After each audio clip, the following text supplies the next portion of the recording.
اپنے دل کی فرحی پر لکھ لیں کہ مدارس نہ ہوتے تو میں سمجھتا ہوں کہ آج یہ دنیا نہ چلتی. اگر یہ مدارس نہ ہوتے تو ان کے باپ داداؤں کے جنازے ایسے کیڑے مکوڑے کھا جاتے، کیونکہ مدارس نے ہمیں یہ تربیت دی ہے کہ کوئی مر جائے تو اسے غسل کرا کر اسے دفنانا چاہیے. اور اہل مدارس نے، اپنے اساتذہ نے یہی تربیت دی ہے کہ اس کو دفنانے وقت عالم کو ساتھ جانا چاہیے. اگر مدارس نہ ہوتے تو تم اپنے بچے، تمہارے بچے کہاں پر علم حاصل کرتے؟ اگر یہ مدارس نہ ہوتے تو تم کہاں پر جاتے؟ خدا کی قسم یہ ساری امریکی ایجنٹا پر آپ مدارس کی جو ہے نافرمانی کر رہے ہیں. مرزا آؤ، میں کہتا ہوں پوری قوم کے سامنے آ کر تمہیں قوم سے معافی مانگنی چاہیے. تمہارے سر پر پگڑی ہے، تمہارے چہرے پر داڑھی ہے، تو تم جو ہے وہ مدارس کے خلاف بکواس کرتے ہو، بک جاتے ہو. کہتے ہیں ہر ابتدا سے پہلے ہر انتہا کے بعد ذات نبی بلند ہے، ذات خدا کے بعد دنیا میں احترام کے قابل ہے جتنے لوگ، میں سب کو مانتا ہوں مگر مصطفیٰ کے بعد.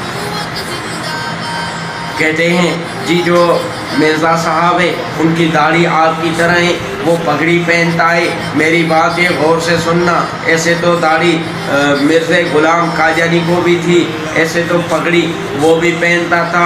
آپ بلیک اینڈ وائٹ ان کی تصویر میں آپ کو دوں گا، آپ ان کی تصویر سے ان کی پگڑی کو پھٹائیں. ان دونوں کا ترلا جو ہے وہ ایک ساتھ ملتا ہے.